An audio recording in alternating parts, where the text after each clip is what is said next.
Bonjour tout le monde. Alors, dans exactement 3 jours, aujourd'hui nous sommes vendredi et lundi, je me fais opérer des sinus et aussi à cause d'une déviation de la cloison nasale. Donc, du coup, on va m'opérer.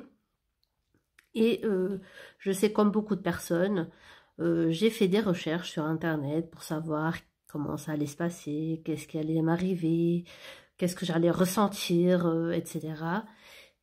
Mais malheureusement, on ne trouve presque rien.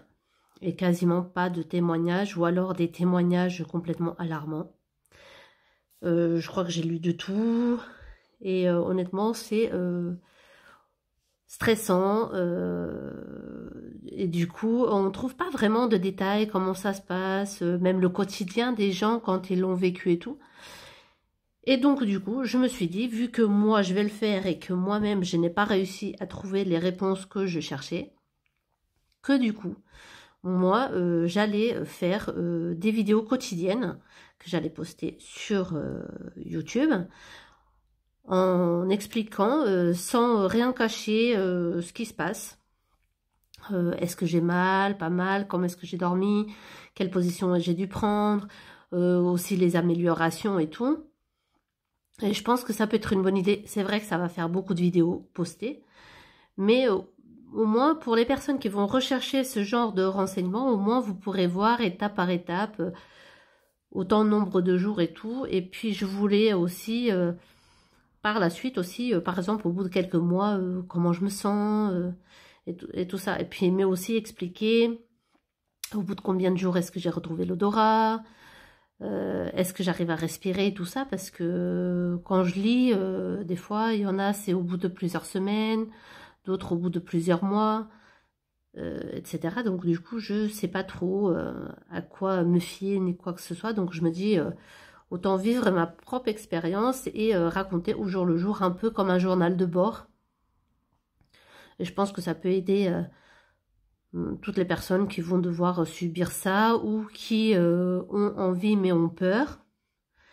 D'ailleurs, moi, la première, j'ai peur parce que quand on entend qu'on va être peut-être paralysé de la mâchoire du haut, pas sentir la lèvre, qu'on va cracher du sang, des trucs comme ça, bah, ça fait peur, hein.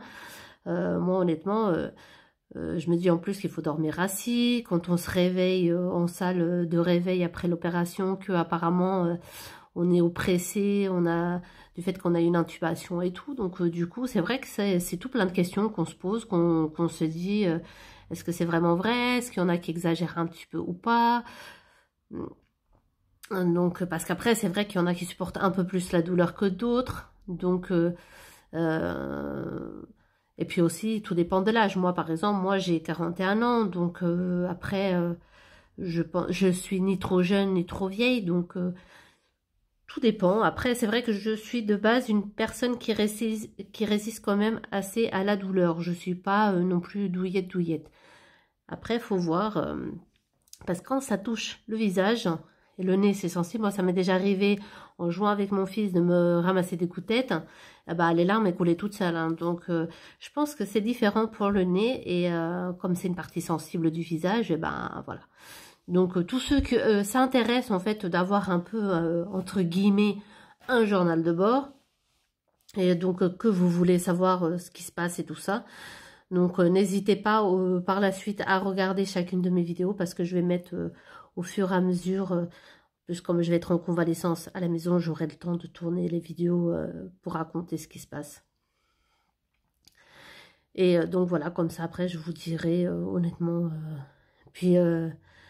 Et puis comme ça, si vous avez aussi des questions, n'hésitez pas à écrire en commentaire et tout ça. Et aussi à témoigner, hein, parce que peut-être que moi, je vais ressentir des choses que vous avez déjà vécues et que c'était pas pareil, ou alors c'était la même chose, etc. Donc surtout, n'hésitez pas. Comme ça, c'est un peu comme si on vivait cette aventure ensemble.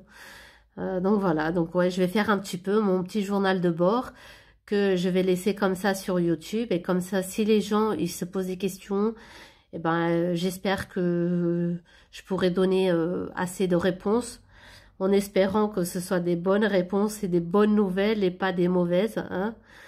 On va croiser les doigts pour ça parce que le but c'est que ça se passe bien et d'avoir le moins mal possible. Donc voilà. Donc en tout cas, j'espère que je ne vais pas trop vous casser les pieds avec toutes mes vidéos parce que je pense qu'il va y en avoir plein, hein, parce que c'est sur plusieurs semaines, donc ça fait déjà minimum 7 vidéos par semaine que je vais poster. Après, comme ça aussi, en même temps, je vais vous montrer dans quel état sera mon visage avec les pansements et tout. Vous allez tout voir en détail. Comme ça, il n'y a pas de... je vous raconte juste ce que j'ai vécu et vous ne voyez rien en moi. Comme ça, vous verrez au fur et à mesure l'état du visage, comment il sera. Est-ce que le nez il sera gonflé comme une patate ou est-ce qu'il sera juste un petit peu enflé? Je ne sais pas du tout. Mais au moins, comme ça, on va pouvoir voir et vous, vous allez pouvoir vous faire une idée de ce qui peut se passer pour vous ou pas. Parce que... c'est bien aussi de voir un petit peu l'état de la personne, parce que c'est vrai qu'on se dit on va voir un pansement, on va voir ci, on va voir ça, mais on ne sait pas vraiment ce qu'on aura. Parce qu'après aussi, tout dépend des hôpitaux, de la médecine et tout ça, parce que chaque établissement est différent, mais je pense que c'est une base pour tout le monde. Donc comme ça, on va voir en espérant que je ne sois pas trop déformée. Donc je vous dis à très bientôt. Donc dès lundi, je poste une vidéo quand je serai en état. Parce que j'espère pas trop être dans le gaz. Donc voilà, mais je pense que dès que je rentre à la maison après l'hôpital, je pourrais faire une vidéo pour montrer un petit peu comment ça s'est passé. Donc voilà, je vous dis à bientôt et prenez bien soin de vous.